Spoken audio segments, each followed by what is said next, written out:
नमस्कार, मैं हूं प्रशांत भारद्वाज और आप देख रहे हैं news room post. Supreme court ने सामान्य वर्ग के आर्थिक रूप से कमजोर लोगों को 10% आरक्षण दिए जाने के प्रावधान को बरकरार रखा है। 5 जजों की बेंच में से 3 जजों ने संविधान के 103वें संशोधन अधिनियम 2019 को सही माना। सुप्रीम कोर्ट में इसे मोदी सरकार की बड़ी जीत भी माना जा रहा है।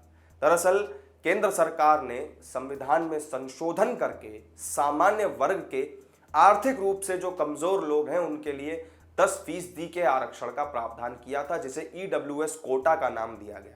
आरक्षण का प्रावधान करने वाले 103वें संविधान संशोधन को सुप्रीम कोर्ट में चुनौती दी गई थी। 5 जजों की बेंच में 3 जज जस्टिस दिनेश माहेश्वरी, जस्टिस बेला त्रिवेदी और जस्टिस जेबी पारदीवाला ने ईडब्ल्यूएस आरक्षण के समर्थन में फैसला सुनाया, जबकि चीफ जस्टिस यूयू ललित और जस्टिस रविंद्र भट्ट ने ईडब्ल्यूएस आरक्षण पर अपनी असहमति जताई। ईडब्ल्यूएस कोटे की वैधता को चुनौती देने वाली 3 दर्जन से भी ज्यादा याचिकाओं पर सुनवाई चीफ जस्टिस यूयू ललित की अध्यक्षता में 5 जजों की संविधान पीठ कर रही थी। पीठ के सामने सवाल यह था कि क्या ईडब्ल्यूएस आरक्षण ने संविधान के मूल ढांचे का उल्लंघन किया है? क्या मोदी सरकार ने सामाजिक और आर्थिक रूप से पिछड़े वर्गों को आरक्षण देकर जो अन्य लोगों के साथ आगे बढ़ने का मौका दिया है वो गलत है? सरकार का कहना था कि इस कदम में कुछ भी गलत नहीं है। साल 2019 में लागू किए गए ईडब्ल्यूएस कोटा को तमिलनाडु की सत्तारूढ़ पार्टी डीएमके समेत कई याचिकाकर्ताओं ने संविधान का उल्लंघन बताते हुए अदालत में चुनौती दी थी। देश के अलग अलग हिस्सों में इस मुद्दे पर याचिकाएं दायर की गई थीं। इसके बाद केंद्र सरकार के अनुरोध पर ऐसी तमाम याचिकाओं को एक साथ सुप्रीम कोर्ट में सुनने का निर्णय लिया गया था।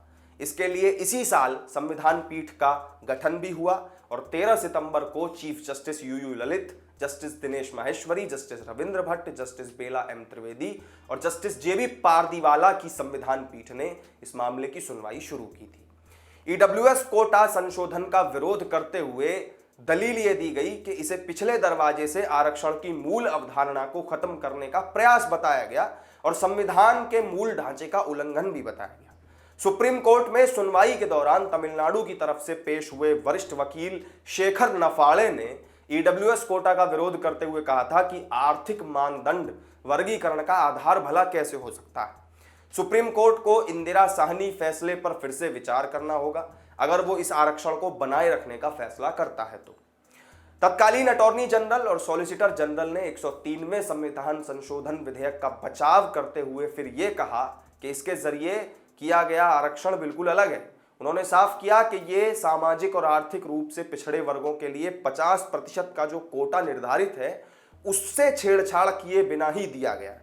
इसलिए यह कहना सही नहीं होगा कि संशोधित प्रावधान संविधान के मूल ढांचे का उल्लंघन करता है।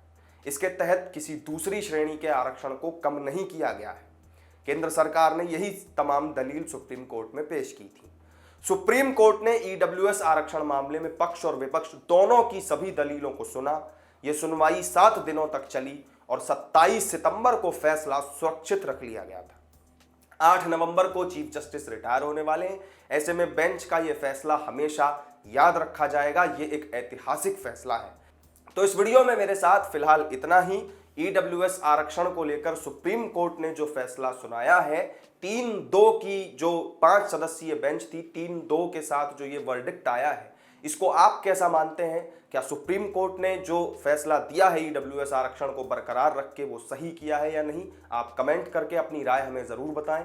वीडियो अगर अच्छा लगा हो तो लाइक और शेयर कर दें, साथ ही चैनल को सब्सक्राइब करना ना भूलें। फिर मिलेंगे एक नई वीडियो में नई जानकारी के साथ। तब तक के लिए दीजिए इजाजत।